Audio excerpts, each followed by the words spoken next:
作为中国的4大神秘古墓，存在不敢挖，也不能挖，甚至连挖都挖不动。一个找不到，还有一个在水底的深处。就算是考古界的专业人士，对于这4座墓，暂时也只能是望目兴叹。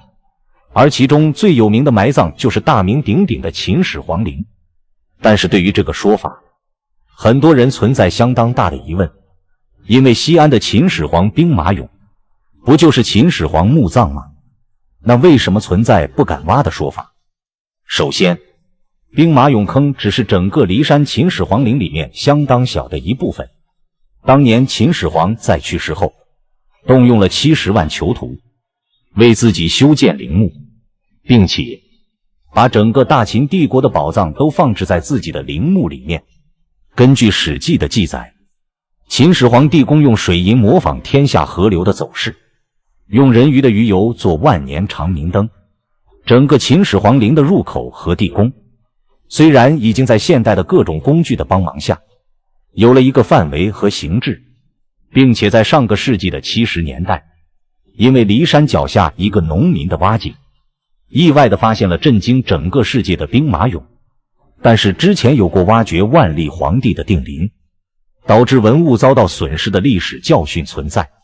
因此考古界不敢贸然挖掘秦始皇陵墓。在目前的测绘中，秦始皇陵的面积相当于78个故宫的占地面积，并且封土内部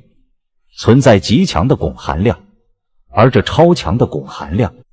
对于司马迁《史记》里面所记载的秦始皇陵墓里面的水银河流有着一定的佐证性。但是受制于目前的科学技术，贸然打开地宫，对于相关的文物肯定会是一个巨大的损失。因此目前对于秦始皇陵肯定是采取不发掘的定性。但是我们可以通过管中窥豹可见一斑，从兵马俑倒推秦始皇陵墓内部的豪华。第2大墓挖不动。所谓的挖不动，就是武则天和李治合葬的乾陵。在唐朝末年的混乱中，军阀温韬盗掘了唐朝所有皇帝的墓葬，但是唯独啃不下这座乾陵。而在温韬之前，农民起义军领袖黄巢在进入长安之后，就带着40万人前去挖掘乾陵。这40万人因为挖掘方向的错误，导致黄巢压根连乾隆的墓道口在哪里都找不到，因此只能悻悻而去。等到了民国时期，陕西军阀孙连仲在听说了孙殿英的伟大事迹后，于是准备效仿孙殿英，以军事演习的借口挖掘乾隆。孙连仲的办法还是比较直接的，直接用上了炸药，但是同样因为方向错误，也只能败兴而归。一直到新中国成立后，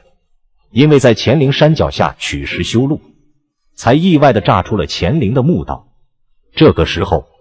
相关的考古方面的学者才想到乾隆为什么能在被屡次盗掘过程之中还是完好无损。因为唐朝在李治和武则天统治的时期，唐朝处于国力的巅峰，因此对于修建自己的陵墓还是比较考究的。在乾隆的修建过程中，一共用掉了8000多块人工雕刻的巨大条石，条石直接严丝合缝，最后用铁水浇灌，之后随着岁月的变化，和周围的山体融为了一体。因此对于如此体量的乾陵，哪怕是黄巢、温韬之流，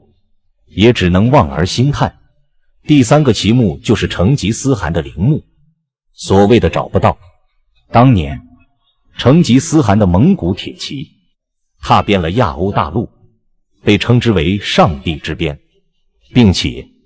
在成吉思汗的4处征伐的过程中，对于各个国家和民族的财富掠夺，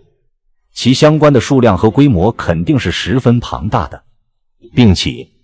在自己去世之后，成吉思汗肯定携带一定数量的财宝作为自己的随葬品。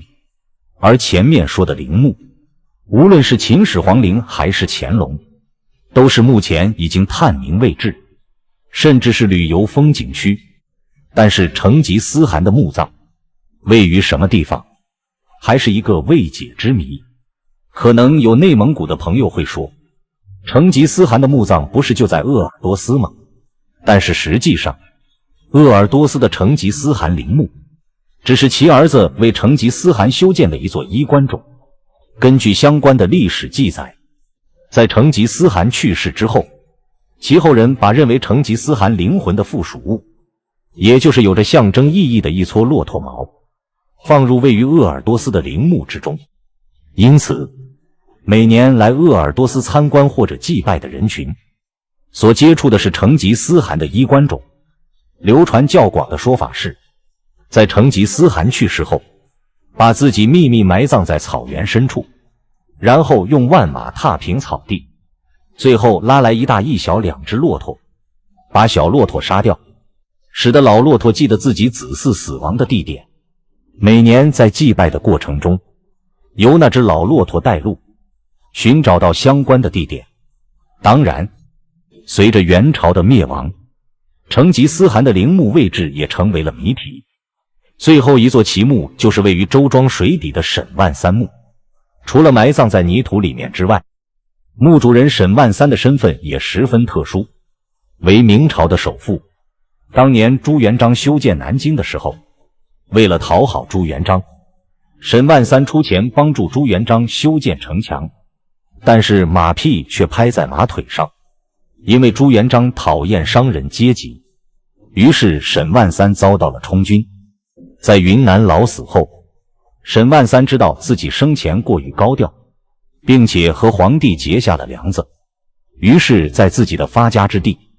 修建了一座水底的墓葬，来保持自己身后事的清静，并且沈万三还在云南设置了一座假墓来迷惑周围人。以上就是中国的4大奇墓。在挖掘完定陵后，中国不再主动挖掘陵墓，不出意外，这4座奇墓依旧能保留下去。